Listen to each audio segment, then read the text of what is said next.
Vamos lá, gente, para a nossa próxima questão, questão de número 7. Em matéria tributária, uma lei ordinária pode dispor sobre: letra A, isenção restrita a determinada região do território da entidade tributante em função de condições peculiares a essa região. Letra B, conflitos de competência entre União, Estados, DF e municípios. C, normas gerais relativas à prescrição e decadência. D, instituição de empréstimo compulsório para atender às despesas extraordinárias decorrentes de calamidade pública. Aqui, nós voltamos um pouquinho naquela listinha que eu passei para você sobre o poder da lei complementar, o que ela precisa a fins de criação de um tributo. Então, a regra é lei ordinária para todo mundo. Lei complementar em 4 casos: grandes fortunas, empréstimos compulsórios, já apareceu ali para a gente, impostos residuais e contribuições residuais. Só que quando a gente está falando de fontes do direito tributário, o prof sempre comenta o seguinte: a gente não volta naquela parte lá, é o que dá origem, formatação à matéria, aquela parte mais burocrática. Mas a gente precisa conhecer o que a fonte pode fazer dentro do nosso ordenamento, o que ela pode fazer dentro da nossa matéria. A OAB, ela adora usar a lei complementar. Volta e meia ela usa a lei complementar. A lei ordinária, que foi o que essa questão tratou, ela segue a regra. Mas você vai ver que as outras assertivas todas, elas trabalham situações que obrigatoriamente devem ser tratadas por meio de lei complementar. Então, às vezes, você olhando por esse lado, você faz, entre aspas, uma eliminação no que diz respeito ao resto. Só que o prof é cheio de frases. Tem uma frase, quando a gente vai estudar isenção, que essa primeira assertiva trouxe, esse instituto que é uma causa de exclusão do crédito tributário, e a gente deve falar um pouco mais sobre ela, o prof gosta de usar a seguinte frase: a isenção, gente, ela também deve ser trabalhada por meio de lei. E a regra de criação de um tributo é uma lei ordinária. Então, para dispensar o pagamento de um tributo, esse é o conceito de isenção, dispensa do pagamento do tributo por meio de lei, nós precisamos da tal da lei. E se eu isento por lei, eu tributo por lei; se eu tributo por lei, eu isento por lei; se eu faço isso por lei ordinária, eu também isento por meio de lei ordinária. Então, qual é a frase? O poder de tributar, ele apresenta simetria com o poder de isentar. Se a gente já conhece o princípio da legalidade, que no direito tributário as coisas só podem funcionar por meio de lei. Se eu tributo por lei, eu isento por lei. Então, essa frase ela já ajuda bastante a gente. Só que o poder da lei complementar, que aparece lá no artigo 146, é ele que vem distribuir, que vem ajudar você a resolver essa questão. Então, a dica que eu te dou é a seguinte: que a gente faça essa separação. O artigo 146, ele vem contar para a gente qual que é o poder da lei complementar da Constituição. E aí, gente, nós temos o Código Tributário Nacional, que hoje é uma lei complementar. Foi assim que a Constituição recebeu ele. Ele era originariamente uma lei ordinária. A Constituição de 88 recebeu ele com status de lei complementar. Por isso que ele está aqui na nossa listinha. Nós estamos anotando o poder da lei complementar. Veja que a prova está falando em lei ordinária, tá? Então, calma. Nós temos lei complementar reserva legal. O que é isso, professor? A regra que os tributos devem ser criados por meio de lei ordinária e só 4 tributos devem ser criados por meio de lei complementar. Não esquece, o prof já está falando pela 10ª vez na sua cabeça: grandes fortunas, empréstimos compulsórios, impostos residuais e contribuições residuais. Então, o que é lei complementar reserva legal? Aqueles tributos que têm a sua criação reservada a essa fonte que nós estamos estudando aqui agora, ok? Você tem lei complementar norma geral, e não esquece essa frase: toda e qualquer norma geral deve ser estabelecida por meio de lei complementar. Toda e qualquer norma geral deve ser estabelecida por meio de lei complementar. Norma geral é uma lei complementar de âmbito federal que traz informação geral e completa acerca de um tributo. Só que compete a cada ente tributante, um município, por exemplo, um estado, por exemplo, instituir o seu ISS, o seu ICMS, mediante lei ordinária própria. E eu usei esses 2 exemplos porque nós temos normas gerais, tanto para o ISS quanto por ICMS. Então, atenção a isso. A prova vira para você e fala que uma norma geral deve ser estabelecida por meio de lei ordinária. Toda norma geral, lei complementar. É o que essa questão está fazendo. Então, vamos voltar para a listinha. Tem mais. A OAB já cobrou há muito tempo atrás, perguntando para você se o tratamento diferenciado da tributação ele seria constitucional. O tratamento diferenciado da tributação, meu povo, é o que você conhece pelo Simples Nacional. Isso é uma lei complementar e isso é constitucional, tá? Só estou abrindo um parênteses aqui com você. Vamos mais? Todo e qualquer conflito de competência, ele deve ser tratado por meio de lei complementar. A tributação do ato cooperativo também deve ser tratada por meio de lei complementar. Não foi, mas o dia que for tratado deverá ser por meio de lei complementar. Tudo isso quem está contando para você é esse artigo 146. Então, o que nós vimos aqui? Nós podemos até trabalhar um critério de eliminação. Em matéria tributária, uma lei ordinária pode dispor sobre, junta tudo que eu te falei, ó, a isenção restrita a determinada região do território da entidade tributante em função de condições peculiares a essa região. Quem isenta é quem tributa. O poder de tributar apresenta simetria com o poder de isentar. Então, o seu tributo por meio de uma lei ordinária, eu isento por meio de uma lei ordinária. Essa é a nossa resposta correta. É claro, gente, se ele estiver falando de uma lei complementar, tá? Um tributo que é criado por meio de lei complementar, se eu isento como tributo, eu precisaria também dessa fonte, tá bom? Mas a regra para o direito tributário, 90% dos casos, a lei ordinária e a isenção, especialmente a dispensa do pagamento de um tributo por meio de uma lei, vem por meio de uma lei ordinária, já é a nossa letra A, a nossa resposta. E aí, pelo quadrinho, a gente joga as outras fora. Letra B.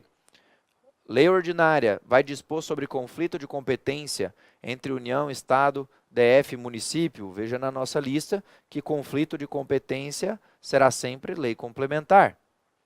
Letra C. Normas gerais relativas à prescrição e decadência. Toda e qualquer norma geral deve ser estabelecida por meio de lei complementar.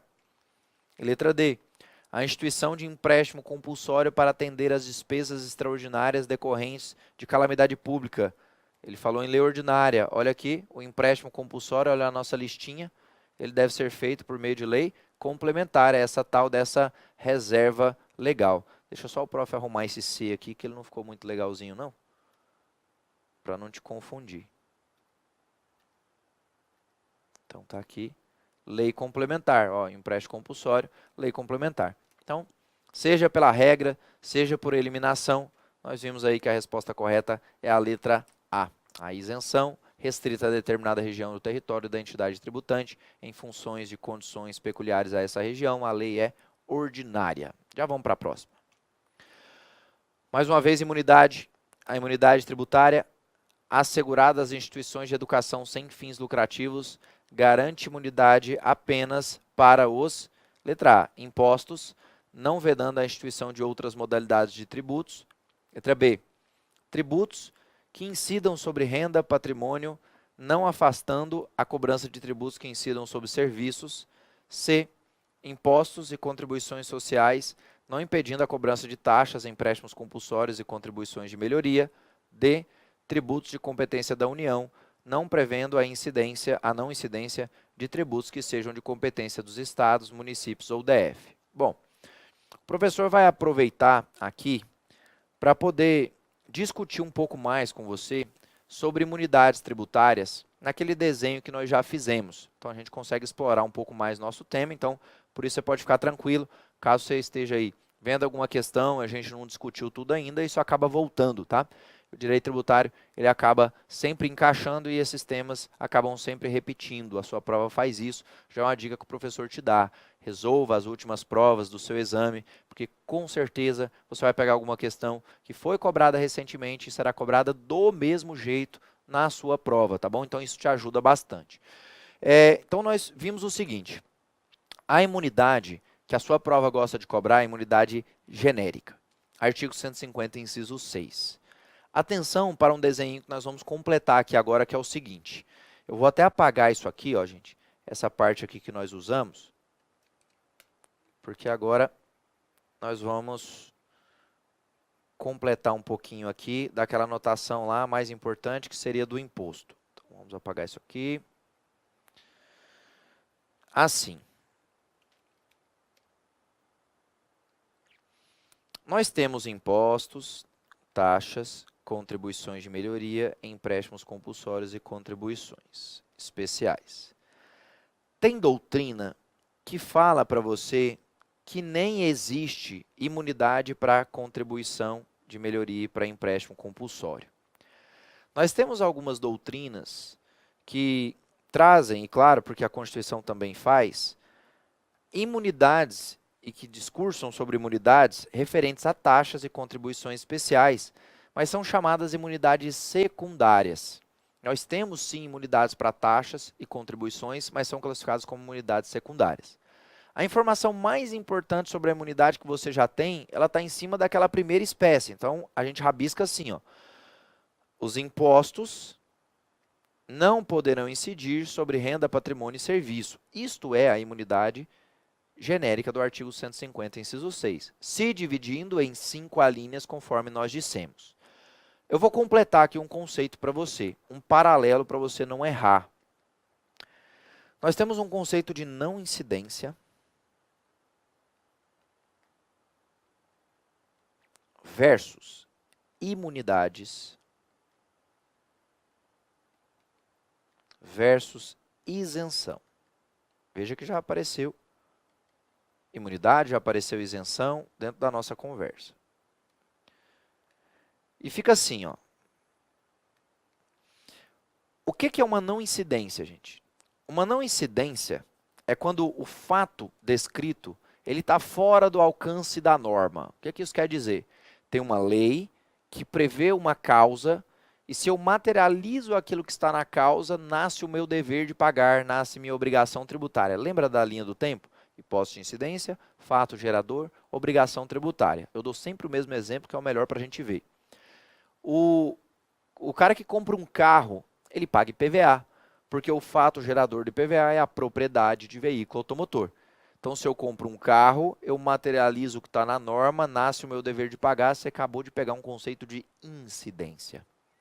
A não incidência está do outro lado, é quando está fora do meu alcance. Lá no direito penal a gente usa a expressão do fato atípico. Então, se ao invés de eu comprar um carro, eu comprar uma bicicleta. Bicicleta não é veículo automotor, está fora do meu alcance, regra de não incidência. Ok? Esse é o primeiro conceito. O que é uma imunidade? A imunidade é uma não incidência constitucionalmente qualificada. O que quer dizer que haverá imunidade quando a previsão for constitucional. Olha aqui o que nós estamos discutindo. E a isenção, ela é uma dispensa legalmente qualificada, ou seja, haverá isenção quando a previsão for legal. Eu acabei de trabalhar uma questão de isenção com você e te dei o conceito. Então aqui, gente, nós vamos ver que as imunidades genéricas dizem respeito tão somente a impostos sobre renda, patrimônio e serviço. Uns dos outros, do templo de qualquer culto, de uma entidade de educação, por exemplo, que vai aparecer na linha C, de livro, jornal e periódico, que está na linha D, de videograma e fonograma, que está na linha E. Então, é esse tipo de trabalho que ela costuma fazer. Então, na nossa questão, ela falou que a imunidade tributária assegurada à instituição de educação sem fins lucrativos garante imunidade para a imunidade para a instituição de educação, está aqui na linha C. A OAB recentemente cobrou alguma coisa sobre ela. E aí, deixa eu completar aqui para você. A instituição de educação, gente, não interessa se ela é pública ou se ela é privada. Ela tem a proteção da imunidade. Agora, também não interessa se ela tem lucro ou prejuízo. Se ela tem, a expressão que a OAB usou, superávit ou déficit. É o que ela faz com esse lucro, é o que ela faz com esse superávit que vai determinar se ela vai ter a imunidade ou não. Especialmente se ela aplicar o recurso em prol da manutenção da atividade dela, da estrutura dela. É assim que ela terá a imunidade. E a imunidade para a instituição de educação, no que diz respeito a impostos sobre renda, patrimônio e serviço. Então, a gente tem que achar isso aqui dentro da nossa questão. Então, ela garante imunidade apenas a impostos, não vedando a instituição de outras modalidades. Veja, a informação que nós já havíamos trabalhado anteriormente só para imposto, que o prof mais rabiscou aí dentro do nosso desenho. E aí a gente vai ver porque que as outras estão erradas, porque ela ficou trocando isso aqui, né? Ó, letra B, ela garante imunidade a tributos que incidam sobre a renda e seu patrimônio, não afastando a cobrança de tributos que incidam sobre serviços por ela prestados. Olha aqui, o professor já colocou os serviços, colocou o ISS para poder te ajudar. Isso está imune, tá? Isso aí não entra na cobrança do tributo, regra de não incidência. Letra C. Ela garante impostos e contribuições sociais, não impedindo a cobrança de taxas, empréstimos compulsórios e contribuições de melhoria. Ela acrescentou isso aqui, né? Contribuições sociais. Veja bem, tem doutrina que fala que não tem imunidade para contribuição de melhoria e para empréstimo compulsório. Tem imunidade secundária para taxa e para contribuição especial. Mas a imunidade genérica não vai deixar incidir tão somente impostos. Então, taxa incide, contribuição especial incide. Mas a imunidade ela não pega contribuição social, ela só pega imposto. Letra D. Tributos de competência da União, não prevendo a não incidência de tributos que sejam de competência dos estados, DF e municípios. Ridículo essa, né? Porque ela não pode trazer uma distinção dessa maneira. Essa imunidade tributária, ela vale naturalmente para todos os entes tributantes. É assim que ela vai dar lá, né? Essa ausência de hierarquia, a isonomia entre os entes e o tal do pacto federativo sendo elevado. Artigo 60, parágrafo 4º. Então, a letra A aí é a nossa resposta, muito em cima do que já havíamos discutido anteriormente, tá bom? Próxima questão. A respeito da obrigação tributária, assinale a opção correta conforme o que dispõe o CTN. Letra A, a obrigação principal e sua obrigação acessória devem decorrer de um mesmo fato gerador. Letra B, a obrigação principal pode ter por objeto o pagamento de penalidades pecuniárias. De penalidade tributária. Letra C, a obrigação principal é considerada obrigação tributária, ao passo que as obrigações acessórias são consideradas obrigações de natureza não tributária. Letra D, obrigação acessória não se converte em obrigação principal. Já vamos aproveitar aqui para desenharmos algumas coisas. Se você se lembra da nossa linha do tempo, eu vou voltar aqui um pouquinho. Nós temos a hipótese de incidência, que é a presença da lei. Quando eu realizo o fato gerador do tributo, nasce automaticamente, compulsoriamente, nossa obrigação tributária. É aqui que nós estamos chegando. Essa obrigação tributária tem como fundamento o artigo 113 do CTN. E ela se divide em duas.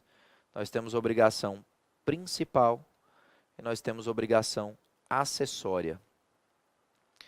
Aí o prof costuma dar algumas frases para vocês aqui nesse momento. Isso aqui é o parágrafo 1º do 113, isso aqui é o parágrafo 2º do 113 e tem mais um parágrafo aqui que a gente vai usar ele daqui a pouquinho.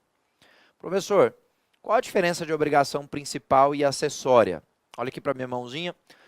Vou pegar um exemplo que é o mais clássico possível. Quando você aufere renda, você tem que pagar o seu imposto de renda. E você também tem que declarar o seu imposto de renda. Então, note que eu tenho um dever de pagar, eu tenho um dever de declarar. E eu já adianto para você que nós temos aqui as duas obrigações, uma principal e uma acessória. Como é que eu pego a diferença? Frase. Isso te ajuda muito. Toda prestação pecuniária é principal. Quer dizer que tudo aquilo que você paga constitui uma obrigação principal, então a gente faz o registro ali só para completar. Toda prestação pecuniária é principal. Toda prestação principal é pecuniária. Pagou é uma obrigação principal. O que é uma obrigação acessória? A obrigação acessória, gente, mais uma frase, é aquela decorrente da lei. É a lei que vai dizer para você que você tem que declarar um tributo. É a lei que vai dizer para você que você tem que emitir uma nota fiscal, você tem que escriturar um livro. São prestações positivas e negativas que têm o intuito final de auxiliar a administração tributária na fiscalização que ela empreende dentro do tributo, dentro da sua atividade. Então, nós temos aqui, no exemplo que eu dei, um dever de pagar o imposto de renda e um dever de declarar o imposto de renda. Qual que é a obrigação principal? Pagar o imposto de renda. Qual que é a obrigação acessória? Nesse exemplo aqui, declarar. A lei pede que você declare. Nós temos duas perguntas aqui que sempre surgem e muita gente erra. A primeira pergunta é a seguinte: Existe dependência? Existe vinculação entre obrigação principal e acessória? Cuidado, não. Eu posso ter uma obrigação principal e não ter uma acessória.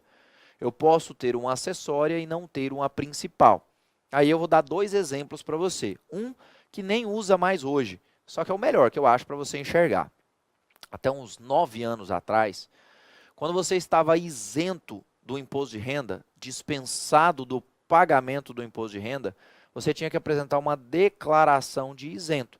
Então, note que eu não tinha que pagar, eu estava dispensado, ou seja, se eu não tenho que pagar, eu não tenho principal, mas eu tinha um dever de declarar que seria uma obrigação acessória. Posso ter uma e não ter a outra. E o outro caso é o que você vive todo dia. Você paga o IPVA, porque você tem um carro, porque você tem uma motocicleta. Você tem que fazer alguma coisa? Você tem que pagar. Você não precisa declarar, você não precisa emitir uma nota, você não precisa nada. Então, eu tenho uma e não tenho a outra. Não existe vinculação entre a obrigação principal e acessória. E aí a segunda pergunta, gente, que todo mundo erra, e essa questão explorou isso aqui, está em cima da multa, está em cima da penalidade. O que é que nós sabemos? Que quando a gente deixa de pagar um tributo, seguir aqui na nossa linha, deixa eu colocar a mesma cor, você tem aqui o lançamento, você tem aqui o crédito tributário. É aqui que o fisco vai cobrar da gente. Então, a gente escolhe, entre aspas, se vai pagar esse negócio ou se não vai pagar. Se eu não pago, eu pago o tributo com multa, com juro, com correção. E aí, essa multa, a gente tem que pagar. Então, não esquece da frase, gente. Ó, toda prestação pecuniária é principal. Então, como exemplo aqui, um pagamento de um tributo, e aqui que todo mundo erra, pagamento de uma multa. A multa é uma obrigação principal, porque a gente paga essa multa, tá? Então, a multa é uma obrigação principal. Já a acessória é aquela que a lei pede.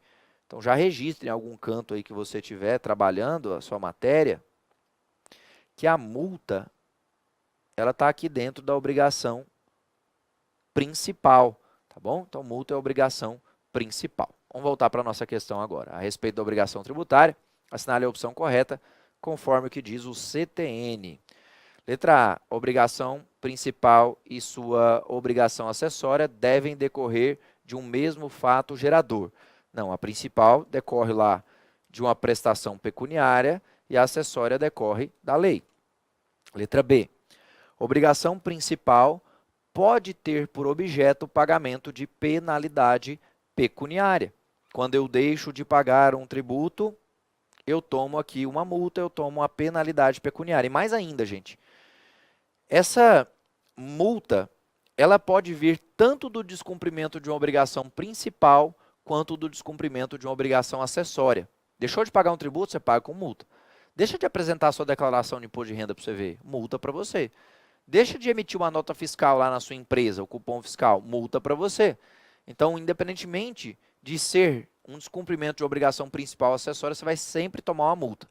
E a multa será sempre uma obrigação principal. Por isso que o prof já colocou aqui para você o parágrafo 3º, olha só. O descumprimento de uma obrigação acessória se convola, se converte em obrigação principal. Então, quando vem essa questão e fala aqui, na letra C, a obrigação principal é considerada obrigação tributária, ao passo que as obrigações acessórias são consideradas obrigações de natureza não tributária, elas não têm natureza não tributária, ela tem natureza tributária, mas acessória, decorrente de lei. E olha a D, a obrigação acessória não se converte em obrigação principal. Converte sim, olha o parágrafo 3º, o descumprimento de uma obrigação acessória se convola, se converte em obrigação principal. Lembra de tudo isso, gente? Especialmente 2 pontos aqui, que esses aqui são os detalhes que mais irão lhe ajudar.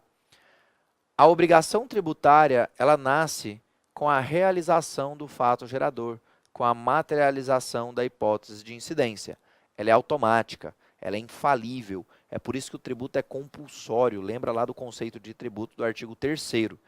E a melhor dinâmica sobre a obrigação tributária está no próprio artigo 113, que fala que a principal é um dever de pagar, que a acessória vem sempre da lei, independentemente de eu descumprir o meu dever de pagar o tributo ou descumprir uma obrigação acessória que está na lei, eu vou tomar uma multa. Multa esta que será sempre principal, mas que o descumprimento dessa obrigação acessória se converterá em obrigação principal. Então, eu só fui, voltei e fui, porque a prova vai fazendo esse círculo aqui com a gente, ok? Então, lembra aí, a multa será sempre uma obrigação principal, só para pegar a respostinha da nossa questão. Então, letra B, mais uma finalizada, tá bom? Assim como finalizamos mais um bloco, a gente já segue para a próxima questão.